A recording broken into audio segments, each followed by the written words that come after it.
After suhoor on a dark Ramadan night, the narrator leaves the table and goes to the bedroom to read poetry or stories. The house is quiet, and the darkness seems endless, deep, and cold like a winter night at the North Pole. The narrator does not know yet that this ordinary reading time will become a night remembered forever. While reading, the narrator suddenly hears a strange sound that resembles a cat's frightened mewling. The noise is unsettling, so the narrator stops and listens carefully.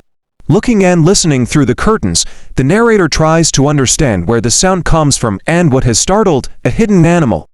The gray cat eventually appears across the room, and her eyes meet the narrator's. At first, her gaze seems dull and gray like ash, but then it grows bright and fierce like a glowing ember.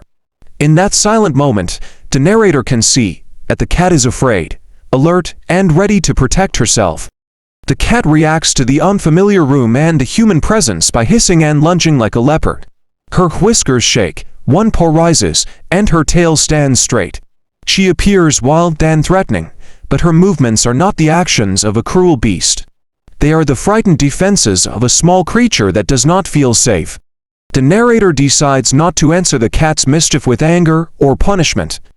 Instead, the narrator pauses and remembers that the animal is weak compared with a human being. Having greater strength creates a responsibility to show patience, so the narrator chooses understanding and mercy rather than causing harm.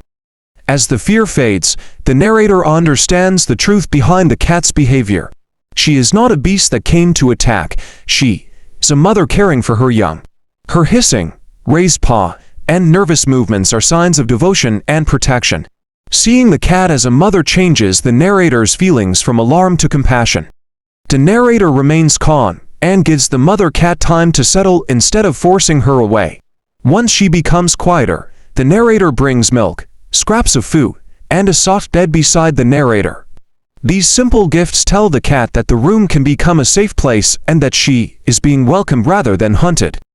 The narrator continues to care for the cat and her little family by moving the brazier closer to keep them warm.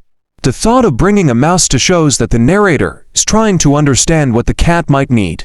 Care is not limited to words, it appears in warmth, food, shelter, and attention. The kittens cuddle close to their mother and nurse while she sleeps. The danger and fear of the first moment have been replaced by warmth and trust. Watching the small family rest, the narrator makes a promise. Until the kittens grow, the mother and her children will be safe, protected, and cared for in the narrator's home.